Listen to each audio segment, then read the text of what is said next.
Listo.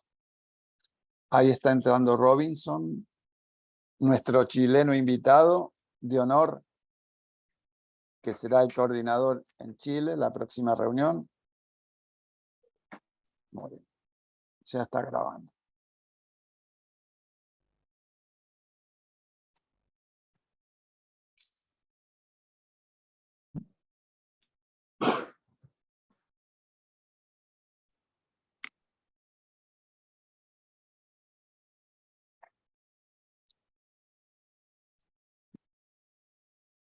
Bueno.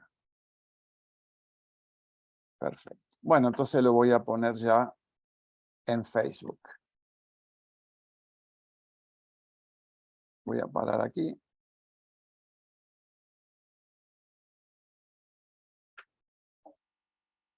Y podemos comenzar.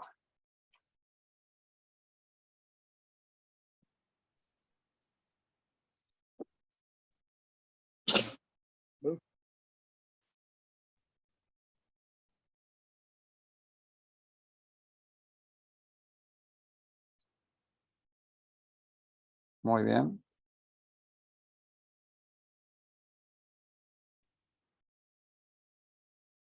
Muy bien, entonces vamos a dar comienzo a nuestra reunión. Vamos a pedirle a Citlali, a Alex Caldera, nuestros...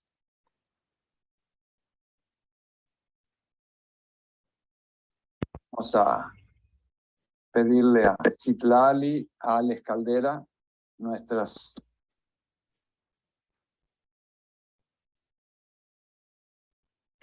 Vamos a pedirle a Citlali, a Alex Caldera. Está repitiendo. Se repite y se corta. Vamos a Está entrando la grabación. pedirle a Citlali, a Alex Caldera. Está entrando la grabación.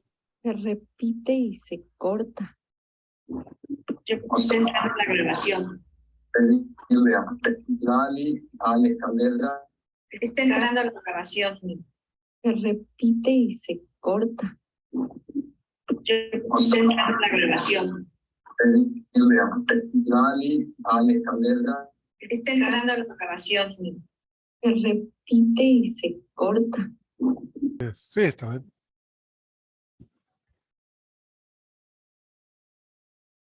Muy bien, entonces vamos a comenzar. Si les toca a ustedes, Citlali y Alex, podemos dar inicio. Bueno, si gustas empiezas, Clary, y te paso la voz. Gracias. No, pues bienvenidas y bienvenidos a todos esta, bueno, tarde para nosotros aquí en México y bueno, en la mayoría de los países que nos están viendo, pues también un poco más tarde. Esta presentación del libro es parte de las actividades de la 11ª reunión de la red Water.Gobacid, que como ustedes saben, estaba programada para ser llevada a cabo en Guanajuato, desde donde su servidor está, Alex Caldera, transmitiendo. Y pues nada, quiero darle la bienvenida y también presentar a mi compañera Citlali Becerril Tinoco, quien es parte más bien de la organización de estas actividades. Adelante, Citlali. Sí, muchísimas gracias, Alex. Hola, buenas tardes a todas, a todos. Me da gusto estar aquí. Siempre a lo largo de todo este año se extrañaron las actividades presenciales. Sin embargo, me da mucho gusto que en diferentes momentos tuvimos la oportunidad de estar juntos en diferentes mesas de discusión para no dejar abandonado el gran tema que nos une, que es el agua. Y bueno, el día de hoy damos oportunidad a tener un evento más con el cual también se cierra toda esta serie de actividades que se tuvieron a lo largo de todo este periodo.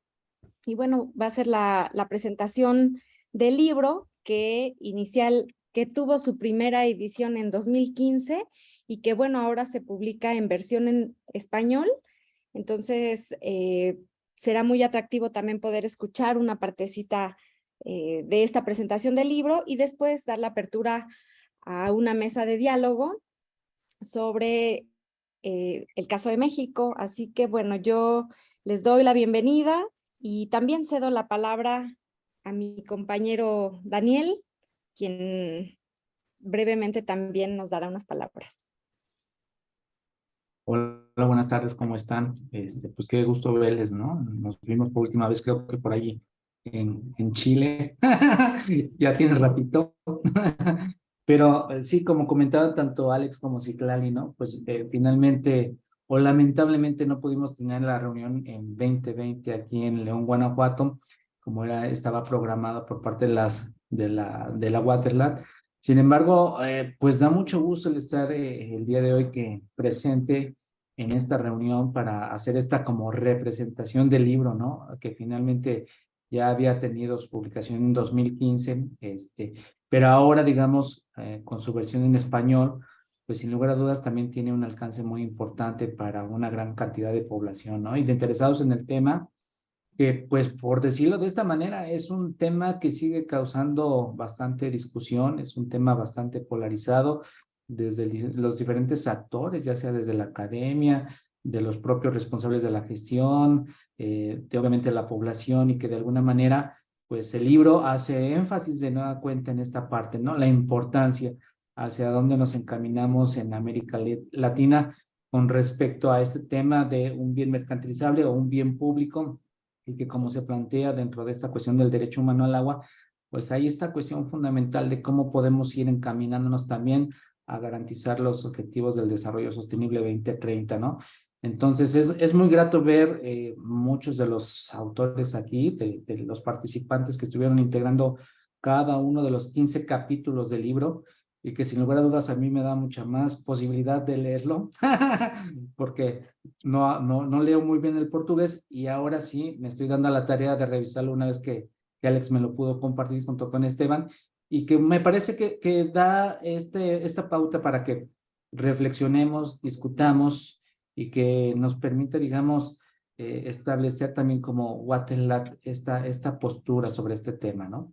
Entonces, pues darles la bienvenida, pues muchas gracias a todas y todos que nos acompañan. Gracias, Esteban, que obviamente es parte de la cabeza de esto, y que de alguna manera pues nos hubiese gustado tenerlos aquí en León, pero bueno, estamos hoy reunidos para dar presentación del libro. Adelante, le regreso la voz, no sé si a Citlali o a Alex.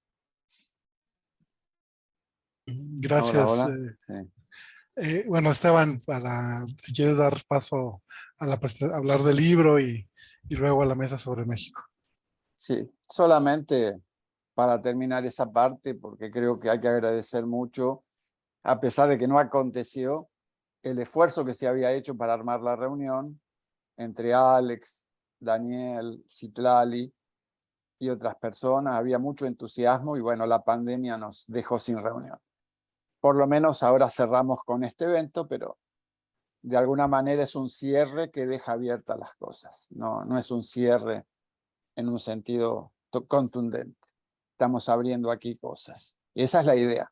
Por eso no es solo la presentación del libro, que de todas formas ya está disponible, sino también la excusa para escucharlos a ustedes hablando de México sobre este tema, y haremos lo mismo en otros países.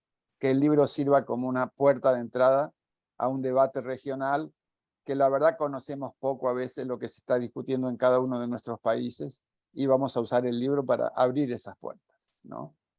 Bueno, así que gracias de nuevo a ustedes en León. Es una pena no estar ahí, pero bueno, de alguna manera me siento ahí porque ayer hablaba con Gloria, la periodista, ¿no? Que me estuvo entrevistando, y recordaba cuando ustedes me invitaron en 2014, así que me siento ahí, realmente es un gusto.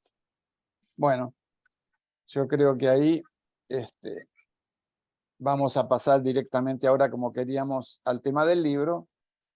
Y antes, esta vez algo que no estaba previsto, hace un rato llegó un video que nos grabó la presidenta del IPEA, del Instituto de Economía, de Pesquisa Económica Aplicada de Brasil. Se lo voy a pasar. Igual Piedad, que representa al IPEA, va a hablar en un momento también, pero vamos a poner el video.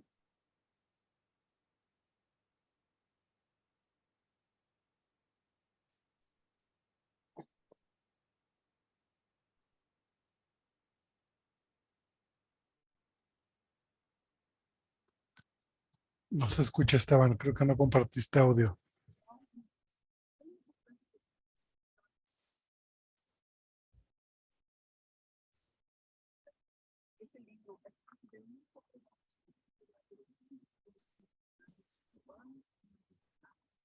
Hay un icono, Esteban, abajito, que se comparte, se le hace clic en la parte izquierda baja.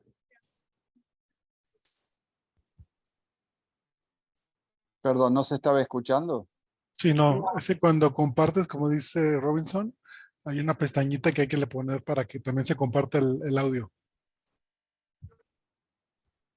Tienes que cerrarlo primero y luego volver a abrirlo y ahí aparece la pestañita, la parte izquierda abajo.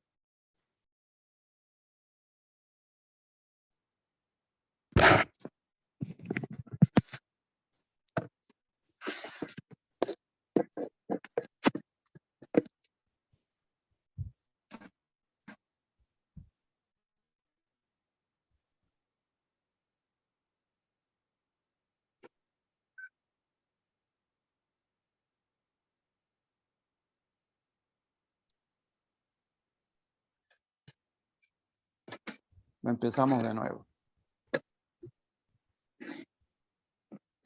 Empezamos de nuevo.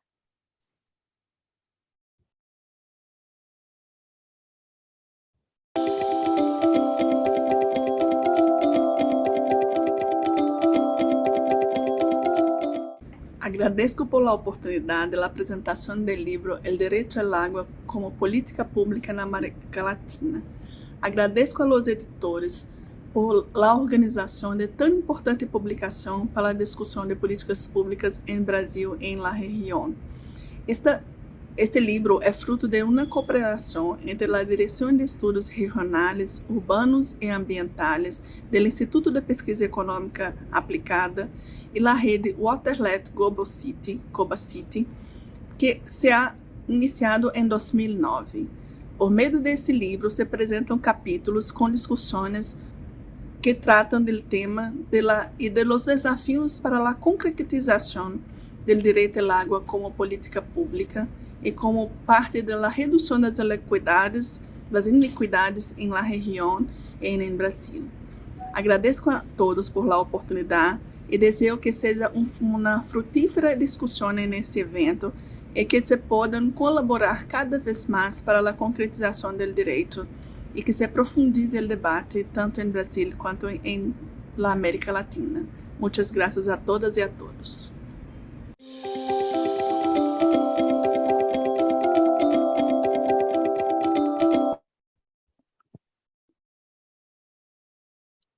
Muy bien. Es un gusto, Piedad, en nombre de la red.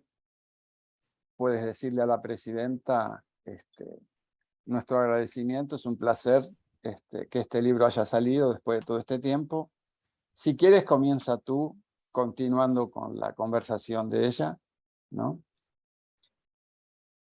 ¿Soy yo que voy a hablar ahora? No. Bueno, si quieres decir algo complementando lo que dijo Luciana. Esteban. Sí. Ah, sí. Sí. Bueno, me gustaría hablar, yo voy a hablar en portuñol, que me encanta hablar portuñol. Bueno, la parcería con la red ha tenido varios momentos. Nos hemos hecho 2 seminarios, uno con Esteban en IPEA, que ha presentado las luchas por el agua, y después con Aurelia también habló sobre la problemática de saneamiento. Después fue el call for papers para el libro sobre el agua en América Latina, porque tradicionalmente IPEA trabaja con temáticas de derechos humanos, pero con una perspectiva mucho más de políticas sociales, de género, inclusión racial. Amigos, que un poco la problemática de derechos humanos para las temáticas ambientales, el derecho al medio ambiente saludable, al derecho a vivienda, el derecho al agua y al saneamiento. Entonces es una oportunidad de tener un diálogo mayor con la parte entre la área ambiental de IPEA y también a la área social. Y la red, y nosotros también conocemos muy poco de los hermanos de Latinoamérica. Entonces, a mí fue una oportunidad de traer para Brasil, porque IPEA puede producir conocimiento, mas también diseminar conocimiento que, de relevancia que se ha producido en otras redes. Aquí está el gato, ¿ah? Hola, ¿qué tal? Y la idea sería traer una perspectiva macro-regional de Latinoamérica para Brasil, para que se vea que nosotros tenemos estadios semejantes de desarrollo, pero tenemos realidades sociales, ambientales y territoriales muy diversas. Entonces, la idea sería me aproximar IPEA de la red para que tenemos una perspectiva latinoamericana que tradicionalmente no, de estudios comparados que nosotros no tenemos en IPEA. E também, né, porque Esteban é uma simpatia, nosotros fomos muito bem recebidos na rede. Eu creio que o livro em português foi um dos mais lidos de IPEA. Eu não tenho as estatísticas precisas, mas creio que foi muito bem recebido. Y nosotros a la oportunidad habíamos hablado de hacer una versión en español, una versión en inglés, pero después ha cambiado la parte política. Bueno, yo estoy muy contenta de tener ahora la versión en español para ustedes, que es un público mucho más amplio que para la versión en portugués. Y también la oportunidad, nos hemos tenido también una secuencia de pequeños artículos de los tipos de trabajo que la red ha hecho en la revista de desafíos del desarrollo de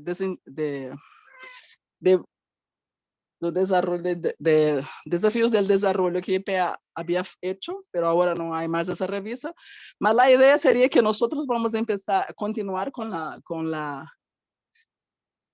parcería y profundizar la parcería, tenemos una secuencia de otros libros para hacer y también un convite para vosotros de participar en la publicación de IPEA, que nosotros tenemos boletines regionales, sociales, y quizá la idea sería hacer una cooperación formal, un acuerdo de cooperación técnica formal entre IPEA y la red, y también hacer más publicaciones y hacer algún tipo de cambio de investigadores. Si quieren ver a IPEA, nosotros también hacer residencias en vuestros países para ser interesantes. Es una oportunidad interesante de hacer una especie de exchange de visitors, de investigadores. Y bueno, la idea es esta. Estamos apenas comenzando en la parcería con la red. Es el número 2, 1.2 de la red. Y es mucho gusto de estar aquí, de conocer vosotros, de hablar con Alex, que es el responsable de la traducción de esa versión al español. Y bueno, estamos disponibles, podemos hablar después el tipo de parcería que se puede hacer entre IPEA, y también nos vamos a invitar a colaborar con nuestras publicaciones, y el libro estará, voy a intentarlo publicar en papel. Estoy haciendo mis mejores esfuerzos para que consigamos tener el libro en papel como tenemos el libro en portugués. Está aquí. Pero la idea es que nos hemos hecho las figuritas que se parece que el libro está publicado en español, pero no está. Es una realidad virtual, que es un deseo que se torne realidad. Bueno, muchas gracias. He hablado de más. Y excusas por mi portuñol, querido. Adiós. No, gracias, Piedad, muchas gracias. Simpático escucharte. Y yo quiero hacer justicia porque creo que hay que decir algo que Piedad no dijo. Y yo lo voy a comentar porque era parte de lo que quería decir en esta parte. El libro es producto de la reunión que fue la segunda reunión internacional de nuestra red, que ocurrió en la ciudad de San Pablo en octubre de 2010. Y ahí Piedad estaba, porque ya teníamos la parcería con IPEA, ya estaba vigente en la práctica, no formalmente, sí. pero en la práctica. Y Sí, Piedad claro, estaba en la la reunión práctica, sí. interna de organización que teníamos allí, y ella dijo, ¿por qué no hacemos un libro con las ponencias que se presentaron en la reunión? O sea que Piedad es la madre del libro. Y yo le agradezco siempre mucho por su apoyo la enorme. madrastra, la madre. Fue su iniciativa, fue tu iniciativa, Piedad. Primero en la versión en portugués, si no era por ti no hubiera salido. Y esta versión en español tampoco hubiera salido si no era por Piedade. Hay que decirlo así. Y obviamente Alex entró Eso no como era por Alex editor, también, ¿eh? Si colaborando no teníamos con... la traducción, no teníamos libro. Exacto. No, Alex entró como coeditor justamente para la parte de la traducción al español. Y de paso menciono que tenemos aquí, no me quiero abrir mucho, pero tenemos a Fernanda de Hermosillo, de Sonora, que es miembro de nuestra comisión editorial en la parte de apoyo editorial, que estuvo colaborando también con toda la revisión al español. Está presente aquí. Así que bueno, Sí. yo quería recordar eso, que el libro surgió de una reunión de la red, de una selección de ponencias. No hay muchos de los autores originales hoy con nosotros, pero seguro que algunos nos están viendo. Bueno, me consta que por lo menos una está escuchándonos en este momento. Y bueno, la idea es ahora ir pasando por otros lugares, recorriendo los países representados. Ese primer libro en portugués que mostró Piedade recién tenía aproximadamente unos 15 países, algo así. Pero faltaban países claves. Robinson, que está acá presente y será el coordinador del próximo evento en Chile, lo sabe porque lo hemos hablado. Chile no está presente en el libro. No está Bolivia, Son no 9 está países. Colombia. Son muchos países que no están. En esta versión en Sí. español corregimos eso porque incluimos 2 países que no estaban en la versión en portugués, El Salvador y Paraguay. Ahora, la idea, como decía Piedade, de a futuro, pensando en posibles actividades en parcería, en asociación con IPEA, está en la idea de ampliar el tema. De hecho, hicimos un truco en el título de este libro. En vez de hablar de derecho humano, hablamos de derecho al agua, porque eso deja abierta la puerta a un montón de debates que hay en América Latina y en otras regiones del planeta, de que el derecho humano al agua es criticado como algo muy antropocéntrico. Entonces yo creo que cuando vayamos a Chile a comienzos de mayo, este tema va a surgir. ¿Cuáles son las visiones de las comunidades indígenas, por ejemplo? ¿No? Su relación con la tierra, con el agua, dista mucha de la visión que tenemos a veces en las zonas urbanas, que presentan una visión dominante de lo que son los derechos, no solo el derecho al agua, sino también otros. O sea que esa ya es una puerta de entrada a una cantidad de temas que Daniel también un poco anticipaba, son motivo de debate en América Latina y en otros lugares. O sea que este libro sirva para eso, para poner ahí en juego los debates, escuchando otras voces, que no son necesariamente académicas, ¿no? Pero bueno, yo lo dejo por ahí, le daría la palabra a Alex, que quiera decir algo sobre el libro, y si no hay nada más, cerraremos la parte de presentación del libro para bajar a tierra con México. No, nada más agradecer No, a la red, a ti, a Piedade, la oportunidad de colaborar en esta edición. La verdad es que la participación de la Universidad de Guanajuato en la traducción de los textos, principalmente los de portugués al español y un par que también hubo que estaban originalmente en inglés, pues bueno, fue en el contexto precisamente de esta colaboración estrecha que se estaba dando, pues, no solo de nosotros como miembros en lo individual, sino institucionalmente a partir y alrededor de precisamente la reunión que debería llevarse a cabo en 2020, aunque esto lo empezamos a trabajar de tiempo atrás, ¿no? La oportunidad de trabajar intensamente, ¿no? Y como institución, pues bueno, la oportunidad de colaborar en esta edición en español de esta manera.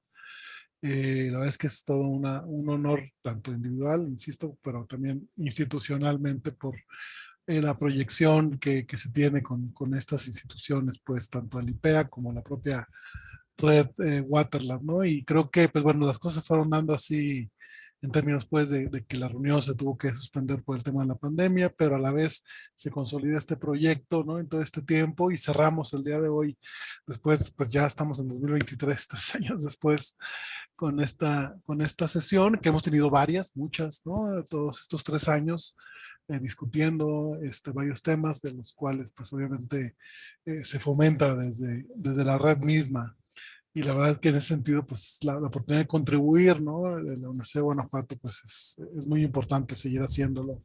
Y la verdad es que yo también igual estoy pues también muy honrado en aparecer como editor, dado que, pues bueno, con la colaboración pues tan importante con Piedad y con Esteban, con quien nos une no solo pues esta colaboración profesional, sino una amistad de muchos años, que precisamente pues surge esta relación en esa primera reunión de la red en 2010, que yo no pude estar, pero pude enviar un trabajo que yo pues, estaba recién doctorado, ¿no?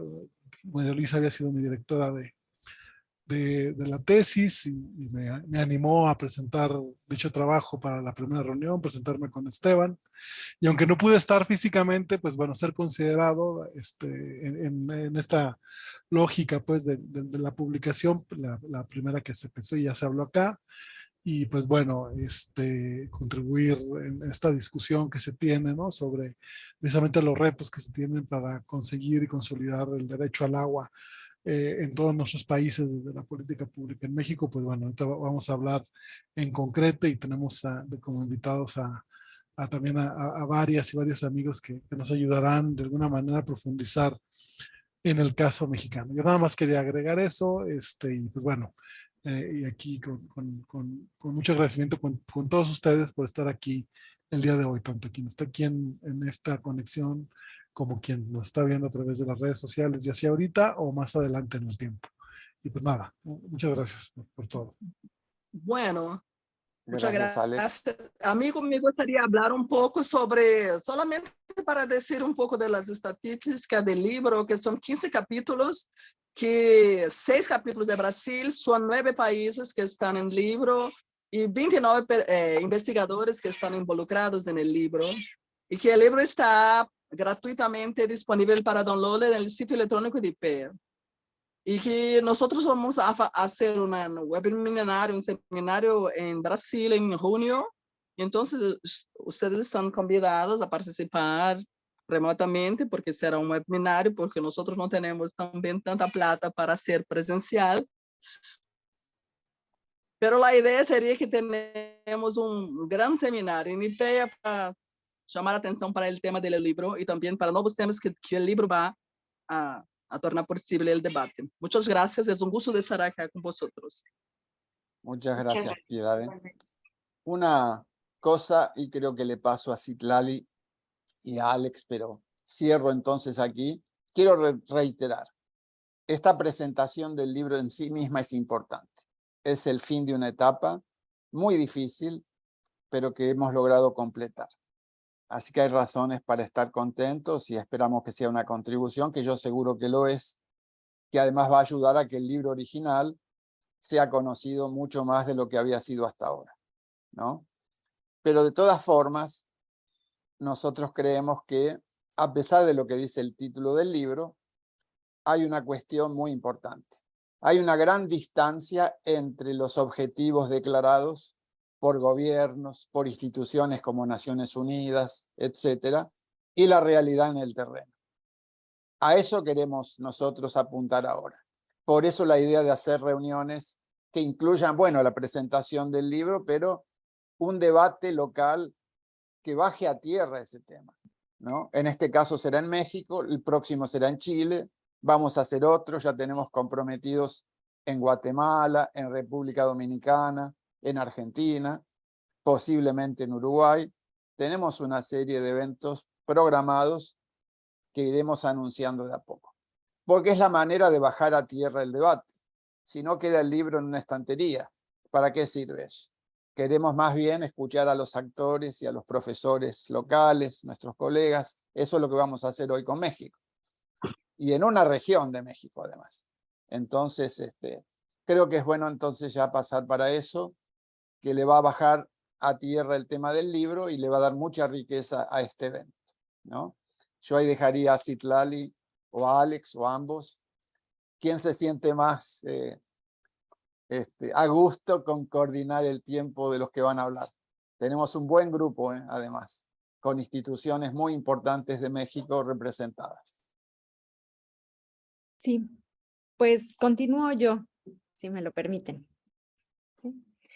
Muy bien, pues muchas gracias. Efectivamente es un momento, un tiempo para ir disfrutando y celebrando de la publicación de este libro en su versión en español. Y además tener la oportunidad de poder escuchar a diferentes académicos y académicas que de alguna manera también forman parte de este gran debate, ¿no? Y el día de hoy continuaremos con una mesa de trabajo, la cual se titula El derecho al agua en México. Entonces, bueno, es una mesa de discusión y para ello aproximadamente contamos con 1 hora y diferentes personas van a hablar. La dinámica, si me lo permiten, bueno, dado que son 60 minutos y son 7 participantes, y tengo entendido, aproximadamente de 5 a 10 minutos cada uno, y quizás al final podemos, si alguien más tiene comentarios, alguna pregunta, podemos abrir un pequeño espacio al final de ello y mientras poder escuchar lo que cada uno y cada una nos va a aportar. Entonces, bueno, para dar inicio, tenemos la participación de la doctora María Luisa Torregrosa, de la Facultad Latinoamericana de Ciencias Sociales, de Flaxo, en México. Entonces, doctora, no sé si ya se encuentre usted lista. Ya estoy aquí, muchas gracias. Muchas Les gracias. doy la palabra. Bueno, primero agradecer muchísimo la invitación para estar aquí y conversar sobre un tema tan importante y a partir de una motivación como es el libro que se presenta hoy. Yo creo que lo que nos presenta el libro son una serie de problemas transversales que las vivimos también en México. Y yo creo que el eje central del libro es uno de los problemas centrales también que enfrentamos para operativizar y poder hacer aplicable el derecho humano al agua.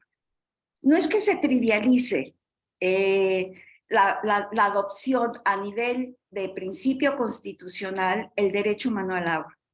Creo que esa fue una lucha y creo que eso fue toda una confrontación en muchos niveles. Sin embargo, el que esté en la Constitución, y lo dicen muy claro en algunos de los artículos que se desarrollan, no significa que eso sea factible y que sea real. Lo que hay que desarrollar de un punto a hacer lo posible es realmente proceso de política pública, proceso de entender la diversidad y la heterogeneidad social y de realidades que prevalecen en México. Y ahí yo tenía una serie de puntos importantes. Uno es esa dificultad que enfrentamos en todos los países para poder entender cómo hacer ese derecho humano factible y posible en un contexto de capitalismo salvaje.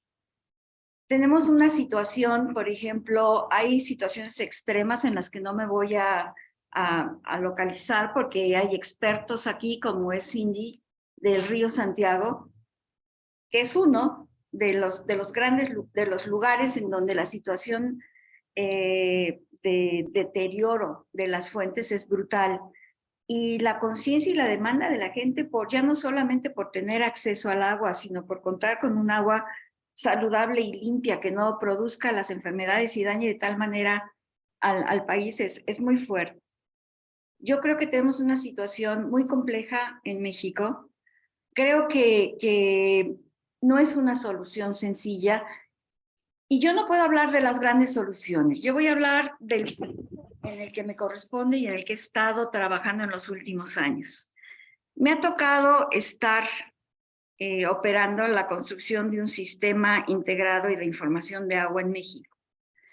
Uno de los problemas más serios que existen en el país es la disponibilidad de información. Es cierto que la Conagua tiene un sistema disponible y todo lo demás, pero si nosotros entendemos lo que ha pasado con el sistema de registro de los datos de agua en el país, es muy complejo. No es que haya pasado en este sexenio, es algo que se ha venido construyendo y esta disputa de lo público y lo privado en el acceso al agua empieza a ser parte muy importante de quién construye el dato, quién tiene acceso al dato y cómo tenemos la información de lo que está pasando con el agua en este país.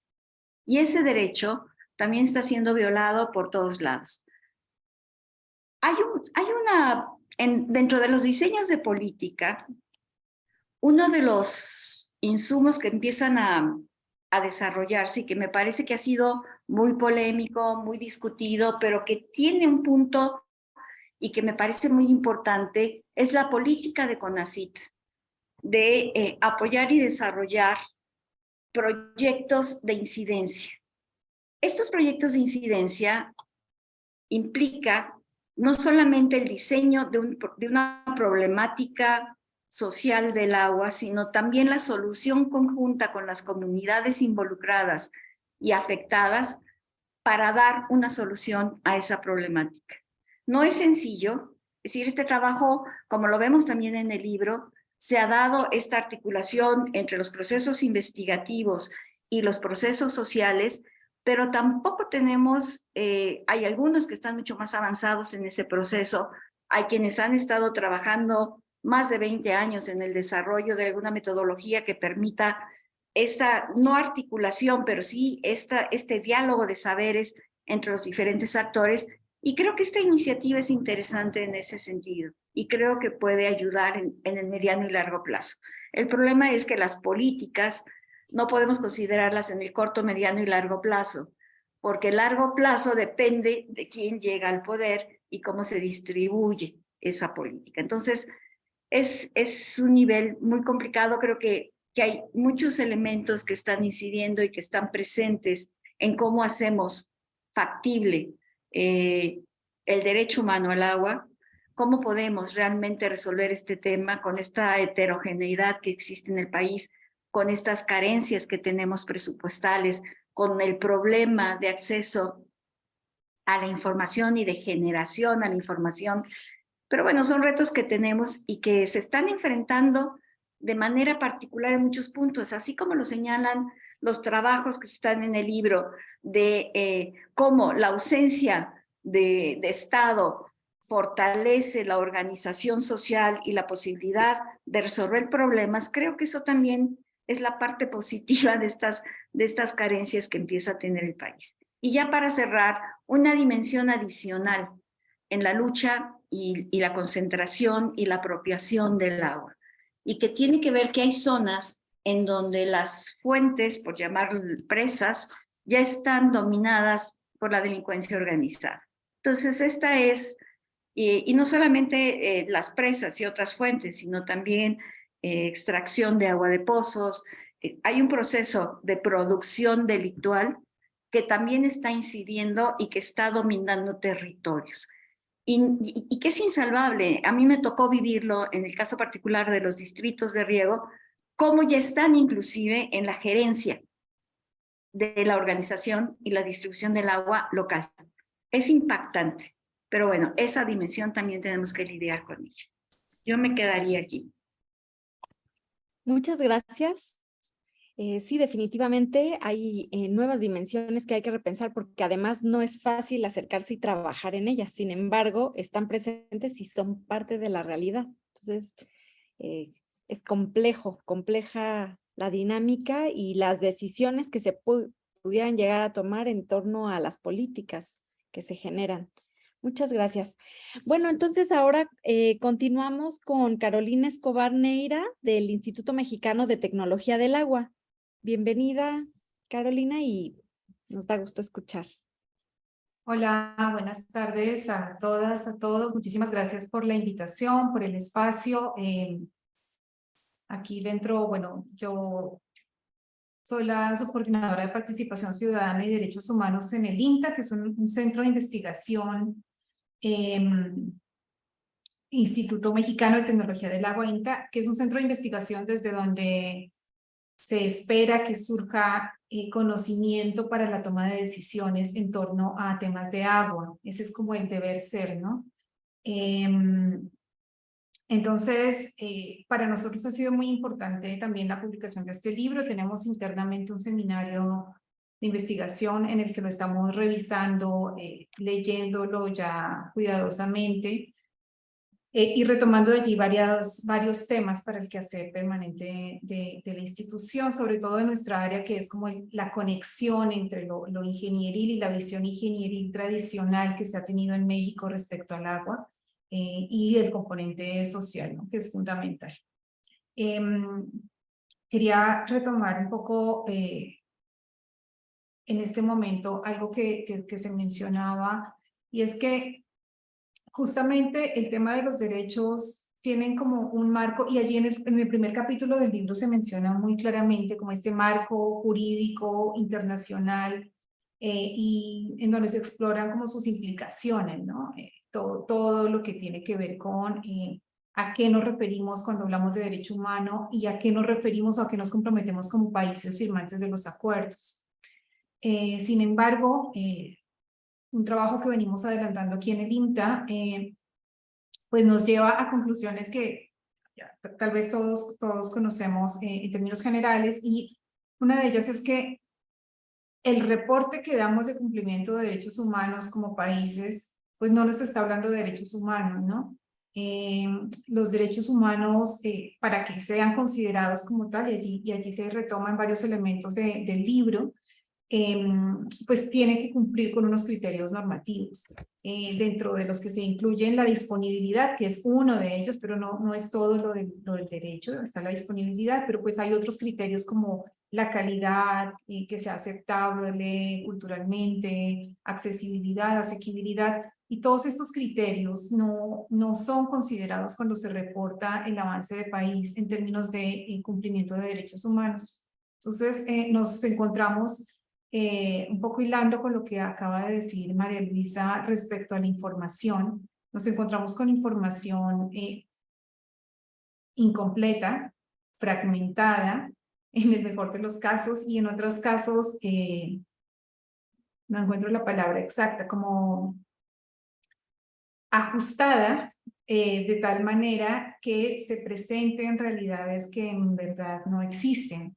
Entonces, por ejemplo, en México, y ocurre también en Latinoamérica, las coberturas que se presentan de agua corresponden al 97% o 98%, con diferencias entre lo rural y lo urbano, un poco pequeñas las diferencias, pero finalmente decimos, bueno, ese 6% restante está bien, es decir, un cumplimiento del 94% está muy bien, pero ese 6%, si solamente habláramos de ese 6%, implica pues cerca de 8 millones de personas, ¿no? O sea, si le ponemos caras y nombres, pues estamos hablando de una realidad para muchísimas personas que aún no tienen acceso, y si nos vamos un poquito más atrás y desagregamos a qué nos referimos con esas coberturas, pues aquí estamos hablando simplemente de disponibilidad de agua entubada. Y tal es el caso que en las mismas estadísticas que se consultan de manera oficial en INEGI, con agua, así está llamado el criterio, ¿no? Acceso a agua entubada. Y eso es lo que se reporta como cumplimiento de derechos. Entonces, es realmente preocupante que se siga como con este eufemismo de llamar a las estadísticas de una manera o a los datos de una manera y reportarlos para otra, ¿no? Entonces, esto nos está hablando de cobertura, de kilómetros de tubería tal vez, pero no nos está hablando ni de disponibilidad de agua, ni de calidad, mucho menos, ni en general. En conclusión, no nos está hablando de derechos humanos. Entonces, esto es importante como que lo tengamos en cuenta cuando leemos los datos, ¿no? O sea, es como qué hay detrás del dato.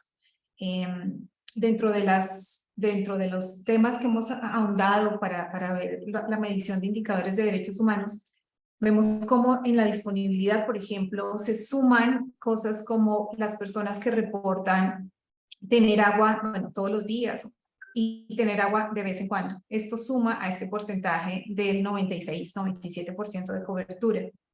En saneamiento, por ejemplo, suma las personas que tienen la conexión directa de su inodoro a un tubo que desagua directo en una barranca o en un cuerpo de agua, en un río, en un lago, y esto también es considerado como cumplimiento. Entonces, un poco la reflexión que quería traer es como qué hay detrás de la información. Ya tenemos un panorama que nos llama María Luisa de la escasez de información o de la dificultad también para acceder a ella, que hay que entrar como por muchas vías, entrar en páginas que aunque tengamos una ley de transparencia, a veces es complicado, y yo creo que todos ustedes que investigan saben lo difícil que es a veces acceder a cierta información y cómo esta información se presenta de tal forma que incumple estos principios de transparencia, ¿no? Entonces, en términos de derechos humanos, pues, y frente a esta preocupación, lo que quisimos, o lo que estamos haciendo en el INTA, simplemente se los dejo aquí mencionados y más adelante podríamos conversarlo. Acabamos de publicar un conjunto de indicadores de derechos humanos al agua y al saneamiento que surgen justamente de estos criterios normativos, de estas dimensiones del derecho de disponibilidad, asequibilidad, calidad, etcétera, y a partir de ello formula indicadores, como con dos cosas claras, ¿no? Una, que no los vamos a tener completos, pero dos, también que se convierten en una tarea, ¿no? En un camino a seguir para las instituciones, y es en este momento la información que ustedes generan como entidad X, Y o Z, no es suficiente para dar cuenta de indicadores. Entonces la tarea es que en adelante se empiece a generar este otro tipo de información. Entonces, bueno, estos indicadores están disponibles para los que quieran consultarlos, parten como de estas dimensiones y cumplen con los criterios normativos o con las metodologías más bien oficiales que hay para su reporte, ¿no? Con la metodología de la ONU, de Naciones Unidas, que evalúa el nivel de cumplimiento del derecho, pues en términos de estructura, proceso, resultado, y otra metodología que es la metodología de la OEA, del Protocolo de San Salvador, de los DESCAS, que lo que evalúa es no ese nivel, sino el progreso, ¿no? El progreso en el nivel de cumplimiento, y para eso establece como otros criterios. Entonces, estos indicadores que recién se formularon y se lanzaron, pues reúnen estas dos metodologías, pero parten de la definición del derecho. Y pues bueno, vamos a tenerlos disponibles para consulta este año, así que bueno, eso ya será caso de otra charla, pero sí simplemente como redondear en la importancia de hacer el análisis de estos casos que nos presenta el libro, por ejemplo, a la luz del concepto integral de derecho humano, ¿no? Y no que nos quedemos únicamente con el tema de cobertura o de infraestructura, ¿no? Que son temas que si bien acompañan, no son suficientes. Y ya con eso cierro. Muchas gracias. Muy bien. Muchísimas gracias, Carolina. Muy interesante este aporte. Efectivamente, siempre hay que buscar dar ese pasito de más porque ciertamente el que exista un porcentaje alto de cobertura de la red de agua potable no garantiza que el líquido llegue hasta las personas, hasta ya sea hasta los hogares o hasta la fuente o el lugar donde la mayor parte de personas la van a estar consumiendo. Mucho por reflexionar. Y bueno, para no robar mucho tiempo, continuamos con Héctor Camacho, también del Instituto Mexicano de Tecnología del Agua. Entonces, bienvenido y nos gustaría también mucho escuchar tus comentarios. Sí, muchas gracias y buenas tardes a todos, a todas. Primero, muchas gracias también por la invitación para participar en esta mesa de discusión. Aprovecho para felicitar a todos los autores, los coordinadores de este libro. Me parece que es un gran compendio de casos a nivel Latinoamérica que nos dan una muy buena vista sobre las distintas ópticas disciplinarias con las que se aborda o se analizan las diversas aristas que tiene todo lo relacionado con el tema de derecho al agua. Yo en un principio lo había entendido, como lo mencionó el doctor Esteban Castro, como agua en general, viendo que varios de los trabajos no necesariamente eran sobre derecho humano al agua y saneamiento. Pero ya como él lo acotó, la intención es tener una visión más amplia de lo que es el derecho humano al agua tal vez evitando esta visión antropocéntrica sobre lo que es el agua y saneamiento.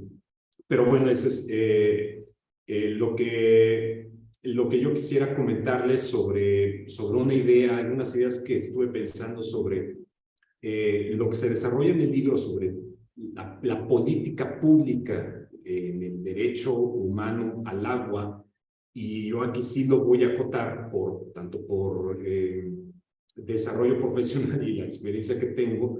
Yo me he desarrollado, pertenezco al área de políticas públicas y economía del agua en el INTA, y he trabajado desde hace los últimos años en temas relacionados con análisis institucional de organismos operadores de agua y saneamiento. Hemos desarrollado algunas propuestas para avanzar en cómo construir un sistema regulatorio para estos servicios en México, que carecemos de un sistema regulatorio.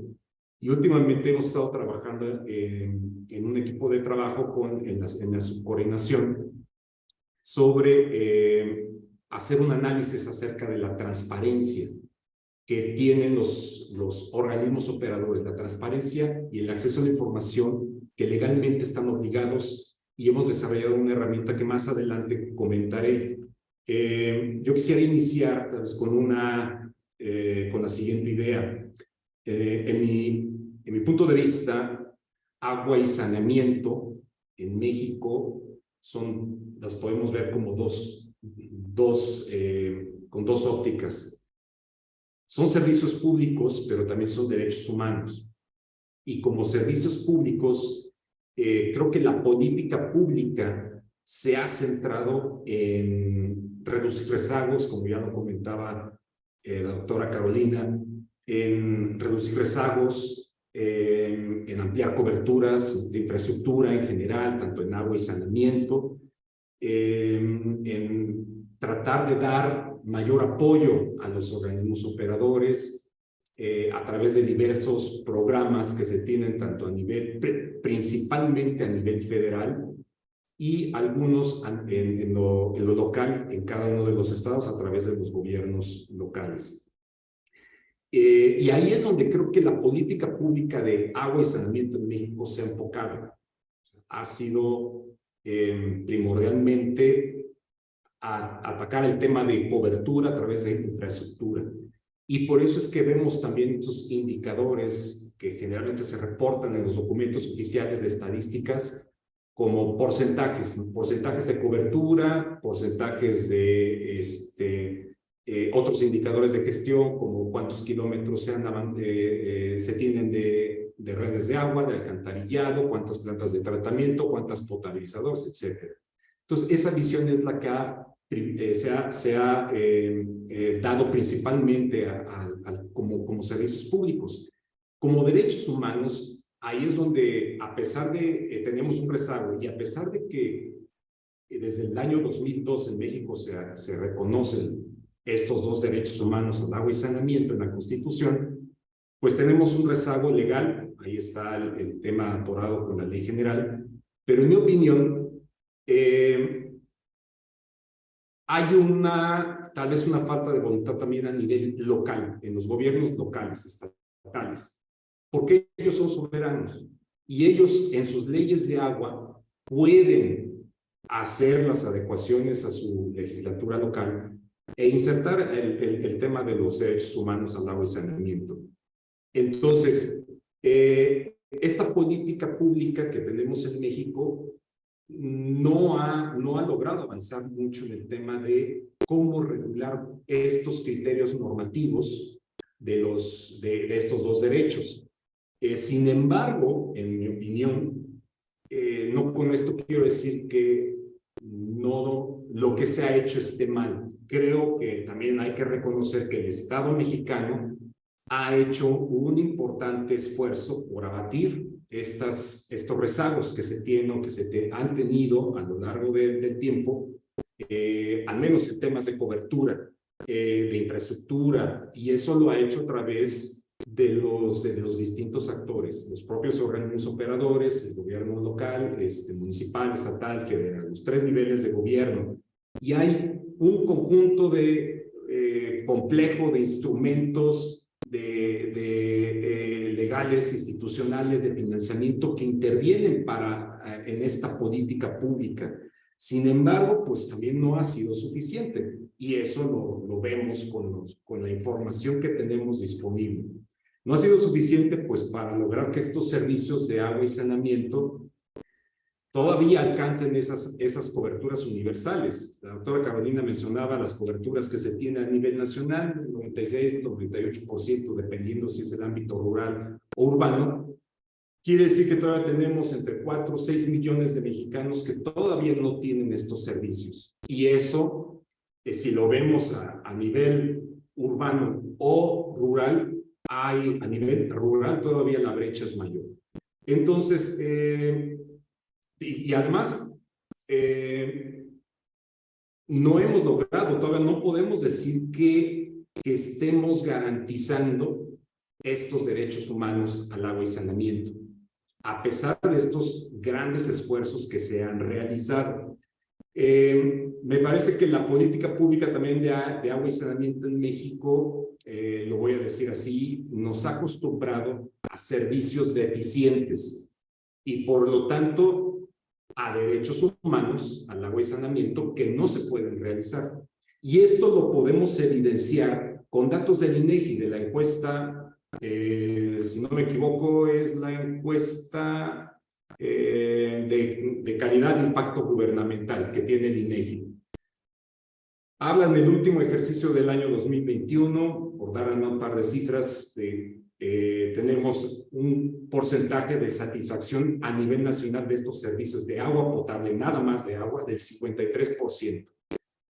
En tema de agua, el 57% cuenta con suministro constante, que si lo asociamos al criterio normativo de disponibilidad, nos habla que entonces todavía hay problemas, ya no de infraestructura seguramente, sino es de la calidad de ese servicio que impide que sea un servicio continuo y disponible en suficiencia. Y si nos vamos al tema de potabilidad, el INEGI nos dice que a nivel nacional solamente el 24% de la gente a nivel nacional reconoce que el agua es potable. Si lo asociamos al criterio normativo de calidad, entonces entendemos por qué el 76% de la población, que es un dato de INEGI también, bebemos agua embotellada. Entonces, y esto si lo vemos también por el lado de saneamiento, que ese es el otro tema que yo no quisiera separar cuando hablamos de derecho humano al agua y enfatizar mucho el agua. Hay que tomar el tema de saneamiento, que inclusive por temas de salud pública es hasta más, representa un mayor problema de salud pública que el tema del agua. Y nos habla que es el 46% de satisfacción a nivel del servicio de saneamiento. Y si lo vemos en tema de calidad del servicio que se refiere a la limpieza o el mantenimiento que le dan a la infraestructura, la gente reconoce un 28% de que se le da, de que reconoce calidad o que se le da limpieza, mantenimiento a la infraestructura. Entonces, estos porcentajes bajos que nos reporta el INEGI también refieren a poca confianza en beber el agua, poca confianza en la infraestructura de la cual hacemos uso. Y creo que nos quedamos como usuarios, como ciudadanos, es mejor tenerlo a no tener estos servicios. Y bueno, creo que todos, cada uno de nuestras viviendas sabemos la condición con la que recibimos estos servicios. Entonces, me parece que también esta es una fase, esta es una cara nada más, creo, de la política pública. Ahorita hablo mucho sobre del lado de los organismos operadores, de cómo se presta el servicio desde el punto de vista del ámbito público. Pero, ¿qué pasa por el lado de los usuarios? La política pública también necesita trabajar en generar o en incentivar a que los usuarios seamos más interesados en nuestros operadores. Es decir, creo que la política pública también no ha dado la suficiente importancia yo diría sustantiva, a la transparencia y acceso a la información sobre la gestión de los servicios públicos. Creo que los derechos humanos al agua y saneamiento necesitan esta transparencia y acceso a la información. Son principios transversales a estos derechos, ¿no? A los derechos humanos en general, pero también es un derecho reconocido en nuestra Constitución y lo necesitamos para avanzar en la implementación, en la evaluación y en el avance progresivo. ¿Por qué necesitamos el acceso a la información? Que ya comentaban la doctora Torregrosa y la doctora Carolina Escobar sobre el tema de la disponibilidad. Ese es un problema de disponibilidad de información. El tema de la disponibilidad de información en los servicios de agua y saneamiento es un tema también mayúsculo. Y lo necesitamos incorporar en la política pública porque pues, las políticas públicas en las que intervienen tanto actores sociales y gubernamentales necesitan que sean observadas, necesitan que sean monitoreadas, evaluadas. Las decisiones que se toman en los organismos operadores inciden no solamente en dar un servicio, inciden en salud pública, inciden incluso en gobernabilidad de las ciudades, de las localidades en donde se prestan estos servicios. Entonces en la transparencia y el acceso a la información pues son elementos fundamentales de una sociedad democrática. En este sentido, pues las personas que somos usuarias de los servicios, también somos los titulares de la realización de estos derechos humanos al agua y saneamiento. Y tenemos el derecho de exigir, de cuestionar, de analizar cómo se lleva a cabo la gestión de estos organismos operadores o de cualquier otro actor relacionado con los servicios. En ese sentido, en el INTA hemos desarrollado pues una herramienta que se llama Barómetro de Transparencia para organismos operadores, que es un sitio web que está al público en general y en donde hemos desarrollado una forma de evaluar cuál es el grado de transparencia de estos organismos operadores. Y lo hemos hecho bajo esta óptica de democracia, dando la importancia que las personas conozcan qué tan transparente es el organismo operador de su localidad. En México tenemos, al menos a nivel municipal, son más de 2,400. A este momento tenemos 119 organismos operadores, pero tenemos presencia de las 32 entidades federativas y las capitales de cada uno de los estados. Entonces, este barómetro lo que nos permite es visibilizar cuál es el grado de transparencia que ofrece el organismo operador a sus usuarios, considerando que los organismos operadores son sujetos obligados a transparentar y dar acceso a la información sobre su gestión. Entonces, esta herramienta está disponible para que la pueda ver cualquier persona del público en general, y creo que para ir cerrando, considero que la política pública que tenemos en México de derecho humano, vinculada a derecho humano al agua y saneamiento, enfatizo, necesita del acceso y transparencia de información. Muy bien, Héctor, sí, discúlpame por favor que te interrumpa. Mira, ahorita nos pasamos un poco de tiempo y ¿te parece si al final, dependiendo cómo terminemos, nos apoyas ahondando un poquito más? De acuerdo, está bien, muchas gracias. Por favor, muchas gracias. Sí, bueno, pues entonces los temas súper interesantes, no quito más bien aprovecho para dar la pauta a Cindy McCulling del Centro de Investigaciones y Estudios Superiores en Antropología Social de la Unidad Regional Occidente en Guadalajara, Jalisco. Bienvenida y te cedo la palabra.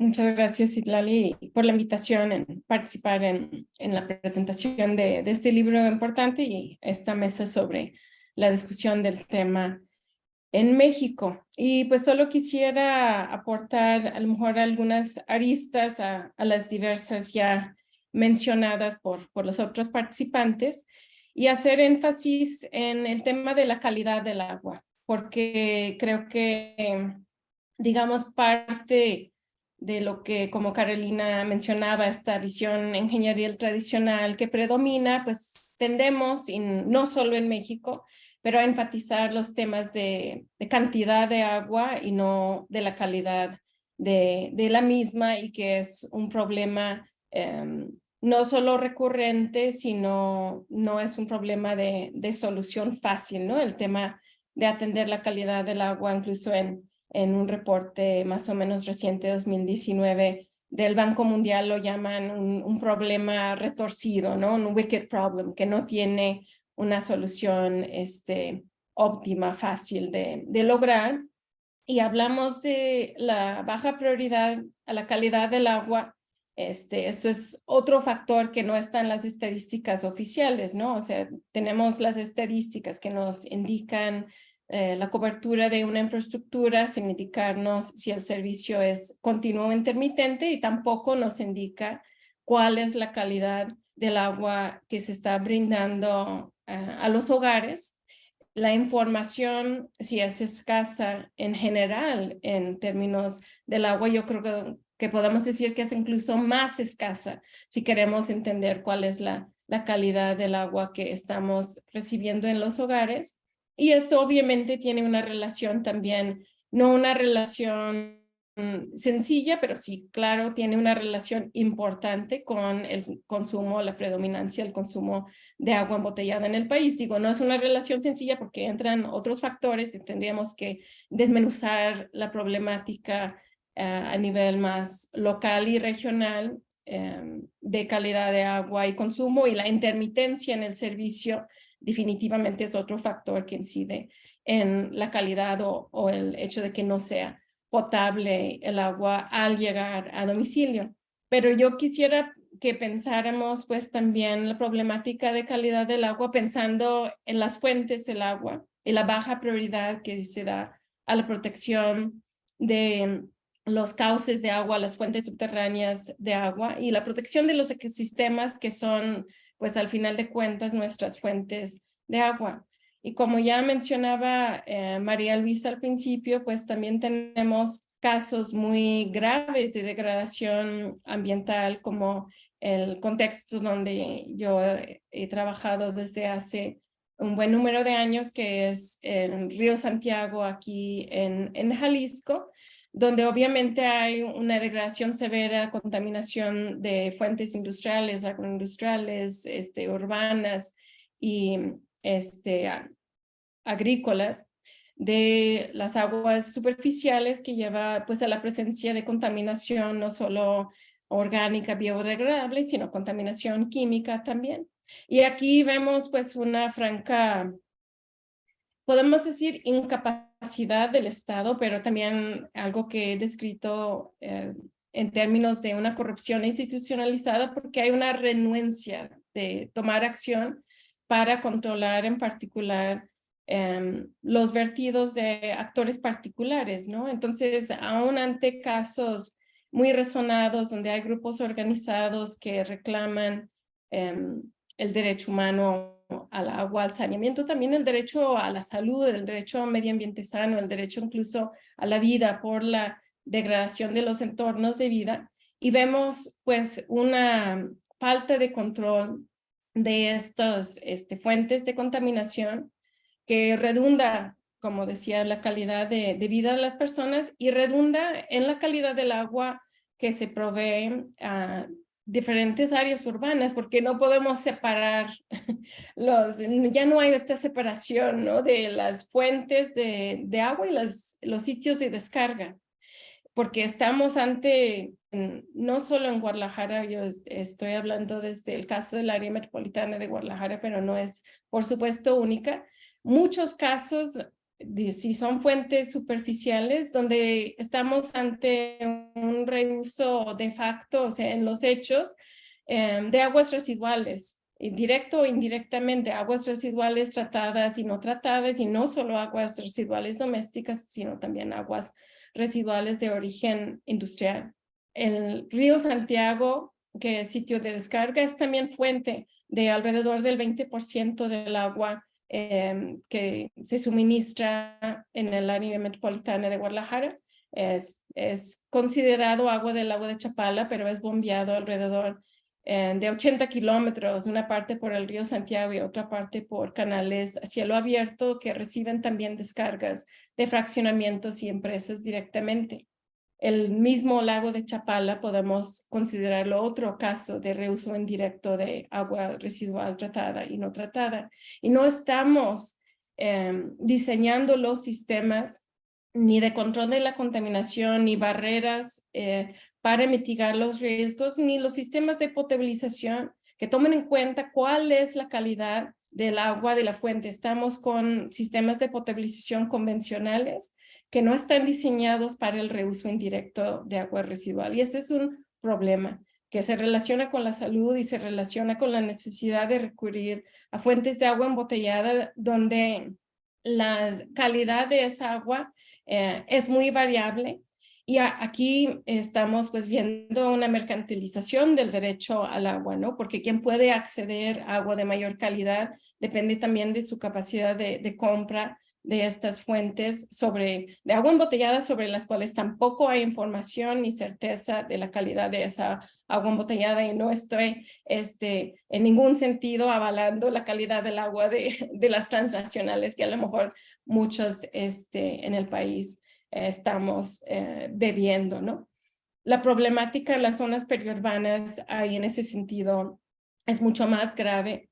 El sistema de desarrollo de fraccionamientos dispersos, a cada pozo un fraccionamiento, este estilo de desarrollo periurbano agrava todos estos riesgos y la dependencia del agua embotellada, incluso para suplir el agua entubada, para bañarse y para los usos básicos en el hogar. Entonces hay situaciones muy graves en las zonas periurbanas.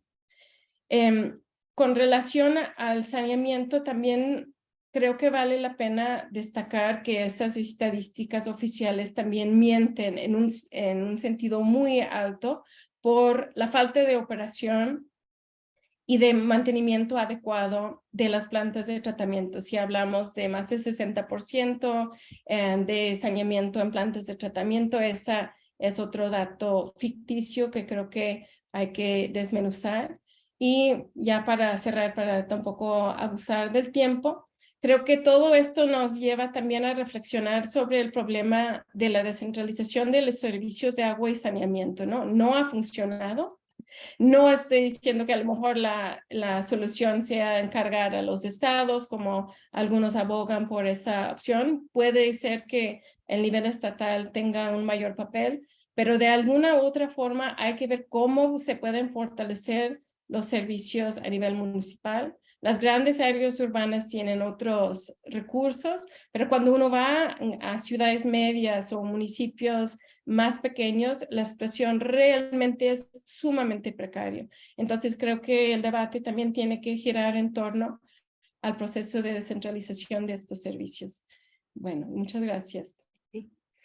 Cindy, muchísimas gracias. Muy interesantes también los aportes que haces y nuevamente da también mucho para reflexionar, quizás al final.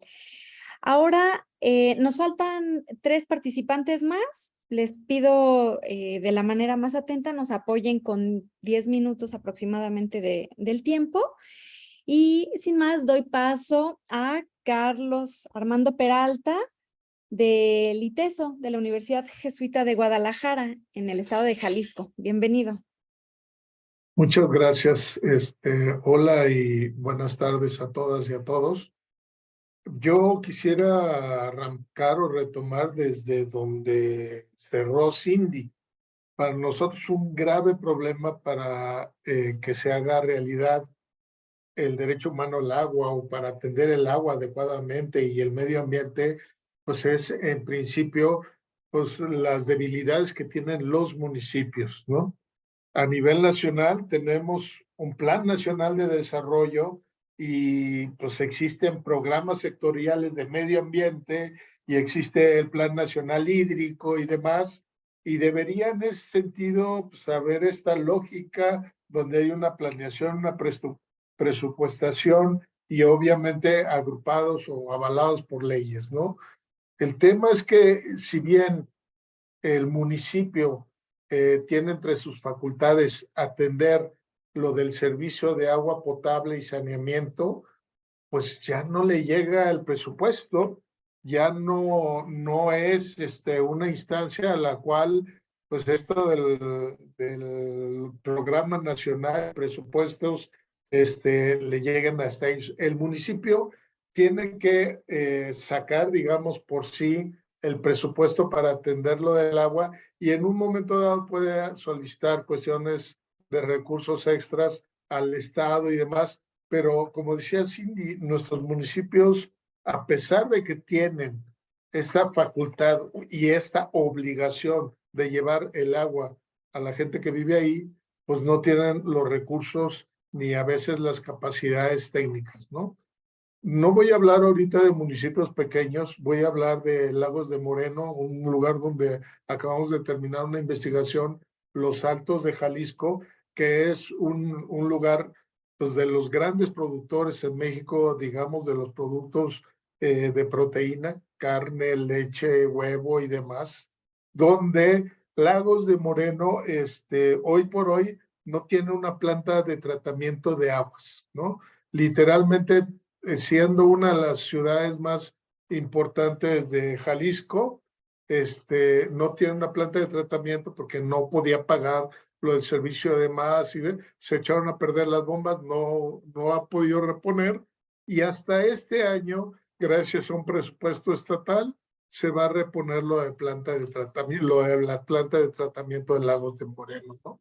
¿Qué significa esto? Pues que Lagos de Moreno, siendo una ciudad importante, no tenía capacidad para limpiar pues, el agua que se está vertiendo directamente a los ríos y afluentes que pasan por ahí, ¿no? Y es una ciudad de gran envergadura, ¿no?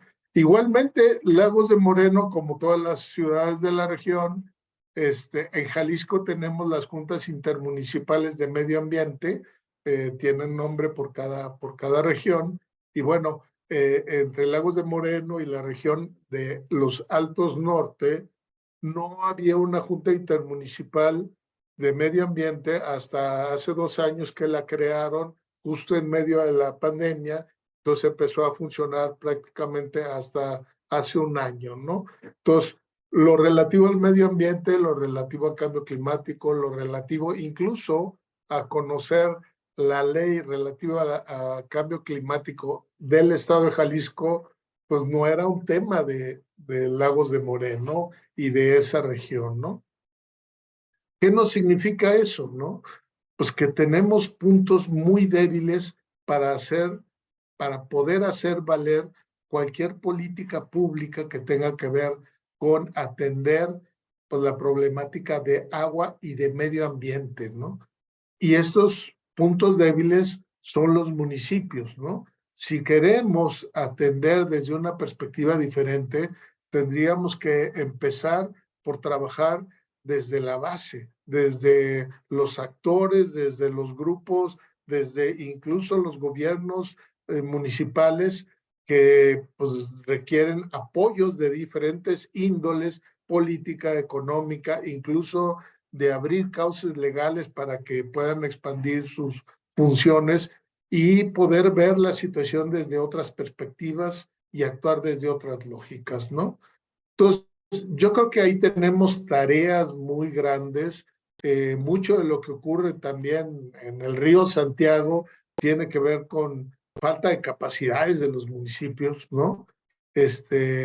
Poder mandar locas de checar la calidad del agua, pero también construir un pozo para una población que desde hace años la ha pedido porque solo tiene agua termal y no tiene ni siquiera la posibilidad de mandar agua a toda la población pequeña, 6,000 habitantes, solo 3,000 tienen agua entubada y dices, bueno, un pozo, pues sí, no hay capacidad, ¿no?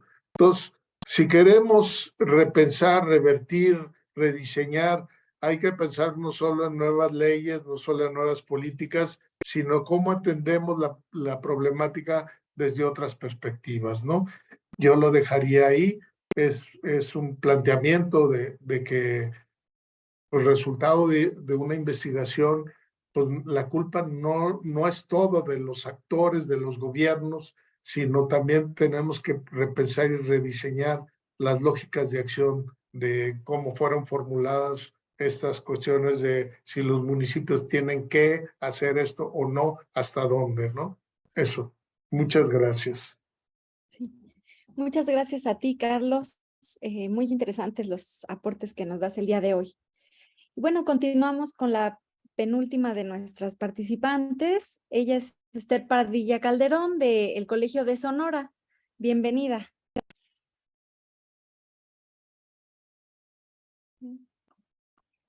Ah, no se escucha. Creo que tienes bloqueado el micrófono todavía.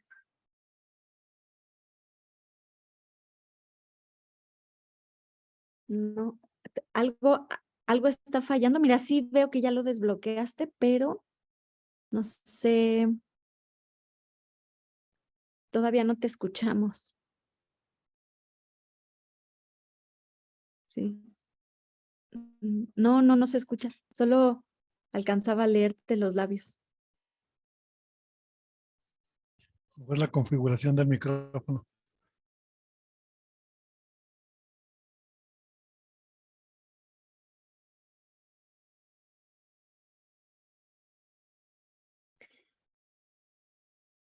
Sí.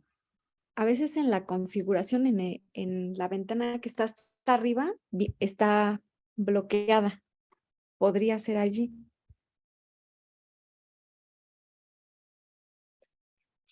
Y si no, la otra opción, no sé, a veces me funciona a mí, checar eso y al reiniciar ya puede activarse. O donde está el icono del micrófono, se abre la flechita que está y ver qué micrófono se está activando. Ahí están los diferentes micrófonos que se cuentan.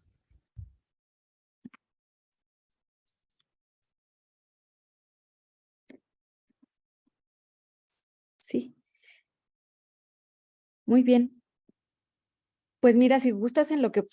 Sí, muy bien. Tú sal y entra y mientras le damos la palabra a Antonio Rodríguez Sánchez en lo que damos chance a que se reinicie. Muchas gracias, Esther. Entonces, ahorita volvemos. Le damos mientras la palabra a Antonio. Antonio viene de la Universidad Autónoma de Zacatecas y pues entonces te cedemos el micrófono. Antonio, por favor. Sí, hola, ¿qué tal? ¿Sí me escuchan? Sí, se escucha bien. Gracias. Ok. No, pues muchas gracias, Itlali, por la presentación, por la invitación también a este evento. Y bueno, primero quiero felicitar a los autores y a los coordinadores de este libro. Muchas felicidades por el esfuerzo, por todo el trabajo que como ya comentaron, ha implicado mucho tiempo, años y esfuerzo, ¿no? Ahora ya se ve cristalizada la versión en español de este libro, entonces pues muchas felicidades por el logro. Sí, respecto al tema del libro, a mí me gustaría comentar algunas cosas rápidas también para no extenderme más. Y ese es retomar el punto en que pues efectivamente la cobertura del agua no garantiza el acceso, ¿no? Y al parecer, desde el 2012, unos años más atrás, que es cuando se instituye el derecho humano al agua en la Constitución Política de México, parece que muchos de los esfuerzos se han centrado en eso, ¿no? En invertir en la infraestructura para llevar el agua para consumo doméstico, pero bueno, como bien sabemos, pues esto no garantiza que así sea, ¿no? Sin embargo, creo que un punto en el que hay que poner mucha atención es que a pesar de ello se le sigue echando la culpa a problemas tradicionales, a estos temas neomalthusianos en los que se echa la culpa a la sobreexplotación de acuíferos, a la sobreexplotación del agua superficial, y la más grave, ¿no? La más grave, que es la sobrepoblación. De repente se dice que estos flujos de personas hacia municipios o hacia espacios urbanizados o con mayores posibilidades de empleo, pues hacen que la demanda sobre el agua sea más fuerte, y bueno, esto obliga a que se tomen algunas medidas, como son recurrir a los trasvases o buscar otro tipo de fuentes de abastecimiento, entre ellas explotar cada vez más los mantos acuíferos a profundidades cada vez con más metros, y esto pues obviamente genera problemas en la salud, ¿no? Como sabemos, entre más profundidad se extrae el agua, pues más contacto tiene con minerales, y esto genera que se contamine, ¿no? Entonces tenemos muchos casos en descalcificación de dientes, problemas renales, etcétera, ¿no? Esto tiene que ver con este problema, como ya comentaba. Creo que es necesario poner énfasis en eso, porque de repente me da la impresión que el diagnóstico ya lo tenemos muy bien medido, ¿no? Ya conocemos la problemática, pero bueno, ¿qué hacemos para desconfigurar esto, no? Entonces, en ese sentido, creo que efectivamente, cuando se dice que los encargados de garantizar el derecho al agua son los 3 niveles de gobierno, aquí encontramos una contradicción. De repente parece que ha sido tal abandono relativo del Estado con sus diferentes instituciones acerca de darle cobertura a esto, que los actores involucrados están buscando nuevas formas de relacionarse y nuevas formas de jalar agua de acuerdo a sus intereses, ¿no? Entonces, en ese sentido, podemos ver, y retomando un poquito lo que comentaba María Luisa, yo también quiero retomar el tema de la información. Vaya, esto es algo que saqué del proyecto en el que colaboramos precisamente en el sistema de información sobre agua, en la primera fase, y esa es la presencia de actores que nosotros denominamos intermediarios, actores intermediarios. Es decir, aquellos que generan información, pero que no es precisamente para ellos utilizarla, sino para venderla y para comercializarla. Creo que es muy importante porque, bueno, si se trata de garantizar un derecho sobre el acceso al agua, primero necesito hacer estudios, conocer la factibilidad, conocer la oferta de agua que hay, y para eso hay que generar información y hay que producir datos, ¿no? Entonces, el fenómeno que se está dando y que a mí me llamó mucho la atención es que, por ejemplo, esta información y estos datos, hay instituciones gubernamentales que están dedicadas a producir esa información y a producir esos datos, incluyendo universidades también, ¿eh? Y no lo hacen, sino que más bien contratan a empresas consultoras que se encargan de hacerlo por ellos. Y quiero poner como ejemplo aquí a los que detectamos en Zacatecas, ¿no? ¿Por qué? Porque constituyen un bloqueo para que esa información no circule, y si no circula, no se difunde y no se hace pública esa información, pues bueno, estamos perdiendo una oportunidad muy grande para generar políticas públicas efectivas que garanticen ese derecho, ¿no? Entonces, entre ellas, por ejemplo, tenemos a Grupo Leteos, Proyectos Hidráulicos e Investigación Científica. Tenemos una consultoría ambiental, Centro Metropolitano para la Prevención de Contaminación y Gestión Integral, Grupo Solta Pruna, Ingeniería y Gestión Hídrica, Clifton Associations y Nature Environment. La importancia de estas empresas es que, por ejemplo, están encargadas de checar el plan de manejo integral de los acuíferos. Muy importante para Zacatecas, por ejemplo, porque la región central, la que abastece al consumo humano, pues es agua subterránea, ¿no? Entonces, si esa responsabilidad la llevan empresas como las que acabo de comentar, pues ya ustedes se imaginarán cuál es la información que llega a los tomadores de decisiones y cuál es la información que las empresas se quedan para los fines que a ellos les son más útiles, ¿no?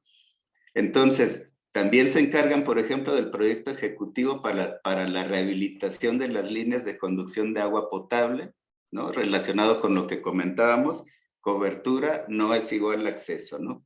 Ellos sabrán por qué. También se encargan de elaborar, por ejemplo, los planes estatales hídricos, la rehabilitación del drenaje, proyectos de exploración minera. Otro tema importante para Zacatecas, ¿no? Un estado que toda su producción espacial ha llevado como hilo conductor la minería. A lo largo de la historia, Zacatecas ha sido una región y ahora un estado minero, ¿no? Entonces, imagínense si la responsabilidad de llevar ese tipo de proyectos lo llevan estas empresas intermediarias, también estamos tocando un punto muy sensible, ¿no? Luego también las plantas de tratamiento de aguas residuales y las presas de almacenamiento. Esta parte de las presas tiene que ver también con algo que está en proceso aquí en el estado. Se argumenta que los mantos acuíferos ya están tan sobreexplotados que a ver, permítanme, aquí les doy un dato. Se comenta que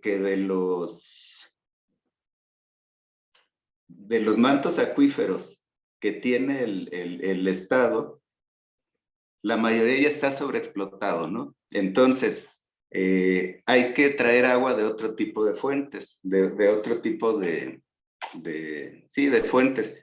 Y para eso tienen un proyecto de trasvase de agua, el proyecto Milpillas, presa y acueducto de construcción, que es traer el agua de lado a lado, ¿no? Del este al oeste, aproximadamente, por mencionárselos. Entonces, obviamente se está dejando una responsabilidad muy grande a empresas intermediarias, que son las que básicamente se encargan de generar toda esta información, que es la que se tiene que utilizar para crear políticas públicas, y esas políticas públicas se supone van dirigidas a garantizar el abasto de agua, ¿no? En cantidad y calidad suficiente. Entonces, lo quiero dejar ahí para no abusar del tiempo y pues nada, felicitar nuevamente a los autores y coordinadores del libro. Muchas gracias. Muchas gracias, Antonio. Muy interesante y efectivamente, o sea, la coordinación que tendría que haber entre todos los niveles de gobierno, tendría que haber mucha sinergia para lograr que las políticas públicas no solo permeen en estos tres niveles, sino queda muy al descubierto y más vulnerable aquellas pequeñas comunidades que también de manera autónoma se llegan a organizar y en las cuales ya no reciben o a las cuales ya no llegan todos estos apoyos gubernamentales, aunque pudiera en algún momento haber alguna política que busque llevar agua hacia todos los rincones del país, ¿no? Ahora sí, veo que ya regresó Esther, entonces, Esther, del Colegio de Sonora, te cedemos la palabra para tu participación. No, otra vez no te escuchamos. Sí, sí, no te preocupes. Esteban, ¿qué sugieres aquí? Bueno, no, ya no tenemos tiempo, entonces yo diría que Alex, que iba a hacer una síntesis final, directamente pase. Y bueno, con Esther ya hablaremos en otro momento. Es una pena, pero bueno, la tecnología a veces nos causa estas cositas. Pero bueno. Sí, es una pena, la verdad es que son cosas que pasan con estas formas de comunicarnos y de organizar en los eventos académicos. Si bien nos ha permitido estar juntos a la distancia, pues bueno, luego suceden estas cosas. Y pues bueno, la verdad es que la mesa ha dado para mucho. Obviamente, bien podría ser un nuevo libro para futuro, cada una de las temáticas que acá se tramitaron, que se discutieron, se plantearon.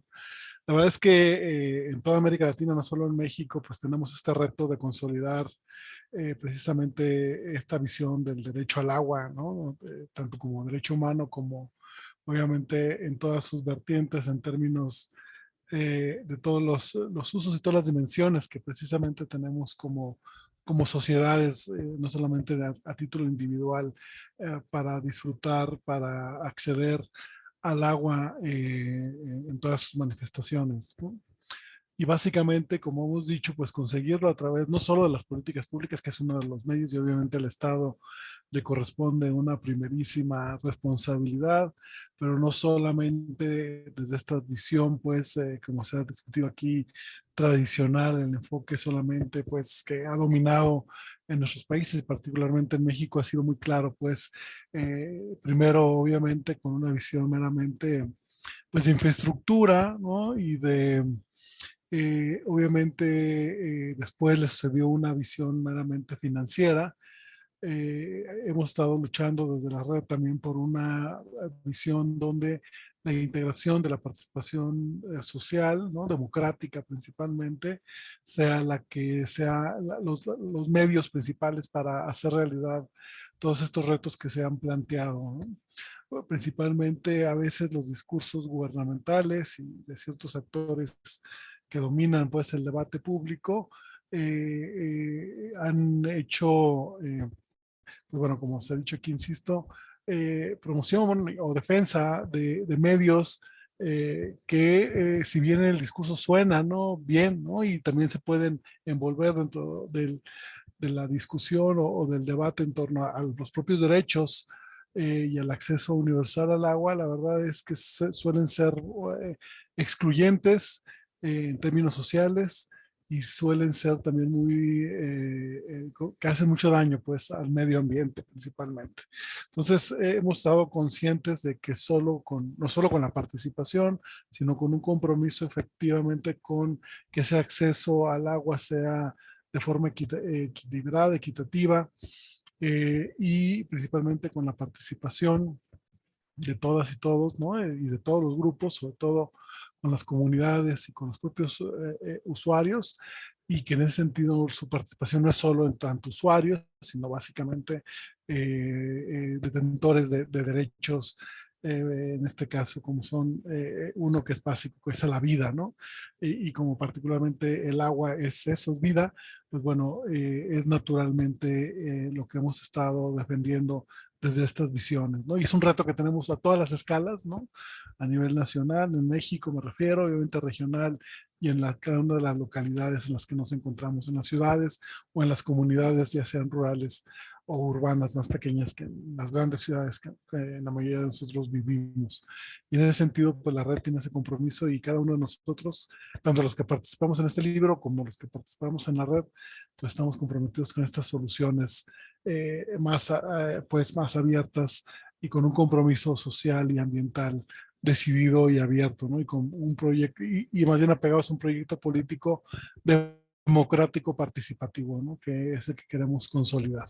Yo lo que diría básicamente, Esteban, para cerrar esta mesa y simplemente agradecer pues todo ese apoyo y a todos los que han estado pendientes de esta mesa y de todas aquellas que formaron parte de pues la reunión 11ª de la red, que básicamente trataba de abordar todos estos temas. Pues muchas gracias a todos y todos. Bueno, muchas gracias, Alex. Yo diría que, bueno, es imposible cubrir México, que como decía un viejo libro, es muchos Méxicos, ¿no? Un país muy diverso. No pretendíamos eso realmente, apenas hemos hecho una visita a algunos lugares, lo cual quiere decir que seguramente en el futuro no muy lejano volveremos a México con estos temas. De hecho, quería mencionar que estamos por publicar un número de nuestros cuadernos de trabajo que tiene justo 2 casos, uno de Zacatecas, otro de la comarca lagunera, que seguramente nos dará opción de hacer una reunión también para hablar de esos temas y algunos otros. Y seguramente volver a otros temas, porque a mí me gustaría que estuvieran otras regiones de México representadas, como el sur, tan abundante en agua, pero tan deficiente en acceso, ¿no? En la cobertura del derecho humano, o del derecho incluso más genéricamente. Así que pensemos a futuro, sería muy lindo poder cubrir esas otras regiones, no por solamente cubrir automáticamente, pero por las diferentes experiencias que representan, ¿no? Temáticas como las comunidades indígenas, la desigualdad, etcétera. Quizás se haga en comunión con otros países donde hay temáticas transversales similares. Ya lo pensaremos con tranquilidad. Y bueno, Robinson ya no nos acompaña, así que en nombre de él anuncio de nuevo que la próxima reunión similar a esta será el 9 de mayo en la Universidad de Concepción, en Chile, juntamente con la Universidad de Bío Bío en la misma ciudad, Concepción, Chile. Será una temática similar. Ah, apareció Robin, perdón, pensé que no estabas. Bien, bien. Habla tú, que yo no hablo como tú. No me sale el chileno tan bien como a ti. Bueno, a mí sí me sale el argentino. Estamos aquí al ladito. Hola, buenas tardes a todas y a todos. Encantado, estaba tomando nota, de hecho, de tanta cosa en México. Yo personalmente vengo conociendo México hace poquito, el año pasado fue mi primera visita de mi vida a México, a la UNAM, y también fui invitado por los amigos de Jalisco, de hecho. Estuve con Carlos, de hecho, allá en el ITESO, con Mario también, que no está aquí, pero está allá. Y conocí también el río Santiago, que se comentaba, y vaya que está contaminado. De hecho, me advirtieron, anda con mascarilla. Yo no fui con mascarilla. Lo que dijo Cindy también, el tema de las fuentes. Wow, yo quedé impresionado la cantidad de descargas que tiene ese río. El metraje de la espuma era... O sea, todos los que estudiamos ciencia ambiental sabemos que un poquito de espuma ya es una contaminación alta, y ver por lo menos 1 metro de espuma era impresionante. Entonces, bueno, he conocido un poquito más de México hoy día.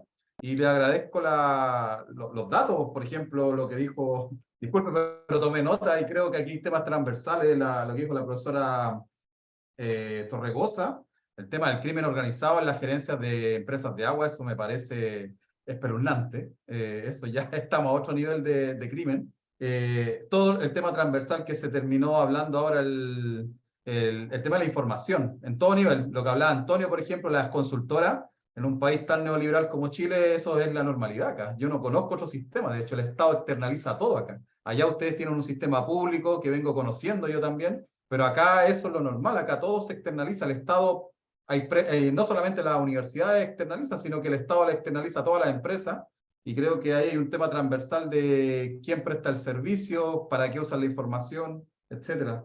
Bueno, no voy a comentar más porque después lo vamos a seguir hablando, pero simplemente decirles que aprendí mucho de México hoy día y creo que deja muchas lecciones, porque tuve la suerte de que los colegas de Jalisco me hicieron leer un libro, me mandaron a evaluar un libro, la verdad, y me tuve la suerte de conocer algo de lo que hablaba Carlos de Altos de Jalisco. Y vaya, ahí aprendí que, por ejemplo, se implementó el derecho humano al agua a nivel constitucional a principios de la década pasada, ¿cierto? Después de que se lo declaró Naciones Unidas.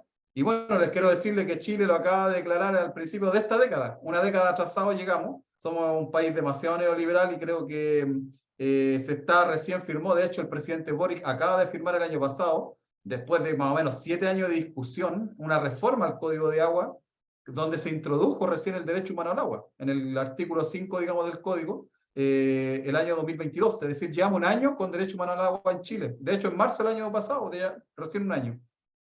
Pero veo que con lo que dicen ustedes acá, una cosa es ponerlo en un papel, así, firmarlo y decirlo, y otra cosa es bajarlo a la práctica, y creo que en ese sentido el libro que acaban de comentar está muy bien puesto el título, de hecho, de la teoría a la práctica, porque el voluntarismo, ¿cierto? Decirlo no cuesta nada, pero hacerlo y implementarlo en un país tan grande como México, tan diverso, veo que es difícil. Chile es más chico, pero también es bien largo y tiene variedades de climas parecido a México. de un norte extremo a una Patagonia austral extrema también, digamos, pasando por la zona central en la cual está concentrada la mayor parte de la población. Entonces creo que se nos esperan también desafíos enormes en cuanto a implementar esto, y particularmente creo que esto es como lo que vamos a ver el próximo mesa con Esteban y con los colegas que vamos a organizar el evento acá en un poquito menos de un mes, el 9 de mayo. El tema de cómo conjugar el derecho con el tema de la propiedad, que es un tema clave acá en Chile, ¿cierto? Que sabemos que es un país tan neoliberal, ¿cierto? Que está todo apropiado por corporaciones privadas, tanto chilenas como extranjeras, y que justamente lo que dijo Antonio me hizo mucho sentido, el tema minero allá en Zacatecas, acá en Chile también, la mitad del país es minero. Incluso aquí al sur, yo vivo en la zona más o menos centro-sur del país, también está llegando mucha minería, particularmente tierras raras, todo este tema de la electromovilidad, el litio, etcétera, ¿cierto? Se está avanzando. Prácticamente las empresas forestales también acá en el sur, ¿cierto? Aquí hay mucho extractivismo forestal, tienen apropiado todos los derechos de agua. Lo que mencionaron por ahí también, Cindy mencionaba el tema de las fuentes, cuidar las fuentes. Acá vivimos los Andes, también las fuentes están en la cordillera, en la parte alta, están todas apropiadas privadamente también, están avanzando las forestales, las mineras por el norte. Eso pasa también en el caso argentino, porque compartimos toda la cordillera. Que la cordillera es nuestra fuente, ¿cierto? Son grandes glaciares que tenemos donde nacen las cuencas. Entonces, un tema también interesante de ir pensándolo en el marco de cómo implementar un derecho humano, pero a la vez matar las fuentes. Y las fuentes aquí se están literalmente siendo asesinadas, no solamente por el cambio climático, porque a que todos dicen que todo es por el cambio climático, no es así, pues todos sabemos que no es así. Hay una extracción a gran escala por los aguacates, como le dicen ustedes, por las paltas que le llamamos acá, por el agronegocio, por la ganadería, por la minería, por las presas forestales, etc. Entonces, creo que ahí todo eso plantea amenaza a la posible implementación del derecho humano, porque acá no lo van a creer, escuchar el dato que mencionaba Carolina, 8 millones de mexicanos sin agua, acá tenemos 2 millones y medio, pero somos un país de menos de 20 millones de habitantes. Entonces, 2 millones y medio, en realidad 2 millones y medio de personas en zona rural, aproximadamente 1 millón están sin agua, y es justamente siendo abastecido con camino aljibe, y esto es una realidad nueva, tiene 10 años nomás, que empezó más o menos del mega terremoto que tuvimos acá, y después con la mega sequía, que estamos, se supone, en una mega sequía. Pero también los ambientalistas le llaman un mega saqueo, porque también es un saqueo extractivista, es decir, una apropiación y literalmente una extracción de ríos completos, ¿cierto? Acuíferos hoy día también, con estos extractivismos de todo tipo que tenemos acá, no solamente acá, sino que allá también. Entonces, aprendí mucho, como les digo, y creo que quedan hartos temas ahí interesantes para discutir en la mesa que sigue, pero me quedo dando vuelta en todo el tema de la información, la producción y el acceso a la información, y los gerentes criminales del agua, que creo que es un tema que acá también, no sé, lo que dijo Torregosa, a mí se me pararon los pelos, de hecho, la profesora, porque que el crimen organizado llegue a tener propiedad, porque acá el tema de la propiedad es un tema central, o sea, toda la propiedad es privada prácticamente, pero que el crimen organizado empieza a comprar empresas de agua, plantas de tratamiento. Bueno, a la ecología política nos llama a una reflexión, porque justamente hablamos del control, quién controla, quién accede y cómo se procede con eso, y creo que ahí se abren preguntas nuevas. Bueno, no me largo más porque si no me van a retar. Nada más rapidito. Un abrazo grande. Nelson, nada más una aclaración rapidito. En México la propiedad no es privada, el agua se concesiona para uso privado, y las organizaciones de asociaciones de usuarios son asociaciones civiles que se les da una concesión pública, pero son organizaciones de usuarios que están comandadas, o la organización y el liderazgo lo asumen de manera delictual los que ya son narcotraficados desde cuello blanco. Es muy complejo, es muy interesante, pero a fin de cuentas acaba con el usufructo del agua. Gracias, profesora, por la aclaración. Aprovecho a decir que hemos publicado un número de nuestros cuadernos de trabajo en el que estuvo organizando la doctora Torregrosa con Karina Kloster, otra colega de la red, donde aparece este tema de la violencia en la gestión del agua, y ya aparece una mención a todo este tema, ¿no? Que es muy complicado en varias regiones, bueno, en muchas partes de México. Ya está publicada una cosa que es para seguir. Yo quiero cerrar aquí de mi parte porque ya estamos pasados del tiempo. Estamos pasados, muy Un pasados. minutito, 30 segundos. Sí, 30 segundos nomás decirle que 20. justamente también la implementación del derecho humano acá queda como en el aire porque estamos justamente en un proceso constituyente que justamente quería declarar el agua un bien común, desprivatizarla de hecho, y ahora tenemos un nuevo, bueno, el año pasado sacamos una propuesta y se rechazó y ahora queremos sacar otra y estamos justamente en ese claro oscuro. Simplemente decir eso, que viene otro proceso constituyente, pero no sabemos qué va a pasar, porque incluso se está diciendo que lo que se declaró el año pasado en el código, podríamos retroceder y quitarlo. Entonces, nuestro derecho humano al agua todavía no está ultramente garantizado, está en papel, pero incluso podría salir del papel. Simplemente eso. Gracias, Robinson. Ya hablaremos mucho en la próxima porque sabemos que va a haber en el grupo organizador varias personas muy relevantes a la discusión de Chile, ¿no? Yo quería cerrar solamente de mi parte agradeciendo mucho a Alex de nuevo, a todo el equipo organizador de las actividades virtuales de la 11ª reunión, que debió seguir a la de Chile, ¿no? A la que hicimos en 2019. Gracias a los participantes de hoy también por sus contribuciones muy importantes. Y bueno, seguramente, como dije, vamos a volver a México de una manera virtual, presencial o como sea, porque el tema de México es central también para entender América Latina por muchas razones. El peso de México, el peso estratégico de México, como el de otros países. Brasil, Colombia, Argentina. Chile, por otras razones, aunque sea chiquito, es muy pesado en otros sentidos. Por eso vamos a Chile, porque son pesados con el agua. En el buen sentido también, las luchas, los sufrimientos y todo eso. Yo lo dejo ahí, la dejo a Citlali y ahí cerramos de mi parte. Muchas gracias, Esteban. Pues yo ya no me extiendo muchísimo más, solamente quiero decir que con la participación, con los aportes de cada uno y cada una de ustedes, todos nos vamos enriqueciendo porque siempre hay debates, opiniones y puntos que van saliendo. Y justo con lo que decían, y que es bien sabido, el agua no necesariamente se encuentra donde se concentran las grandes poblaciones, es un hecho y aunque la extensión de las redes o las mejoras en infraestructura estadísticamente nos dicen que hay avances, el acceso no siempre está limitado y en mi caso que trabajo más sobre temas de otros grupos que le llaman legales, plurales, y otras formas de organización que no necesariamente coinciden con los 3 niveles de gobierno, que para el caso de México es municipal, estatal y federal. En el Inter hay otros actores y otras formas de organización de la población que son válidas, aunque no necesariamente se enmarcan dentro de este contexto legal, oficial, la regla escrita, pero que también existen y justo ahí también es donde hay mucha importancia y discusiones para continuar el tema del derecho al agua, el derecho a la vida, el derecho humano y toda una gama de posibilidades y conceptos y prácticas que tenemos en los diferentes contextos en México y en Latinoamérica. Es una riqueza por seguir explorando en términos de discusión teórica y por supuesto práctica.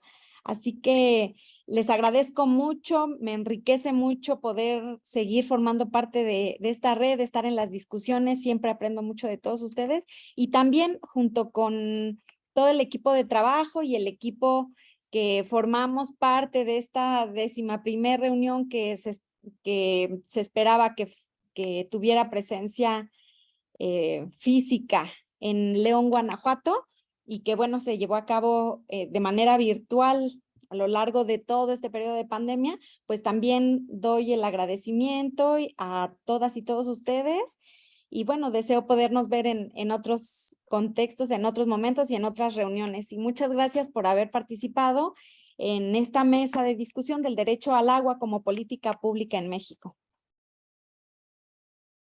Gracias.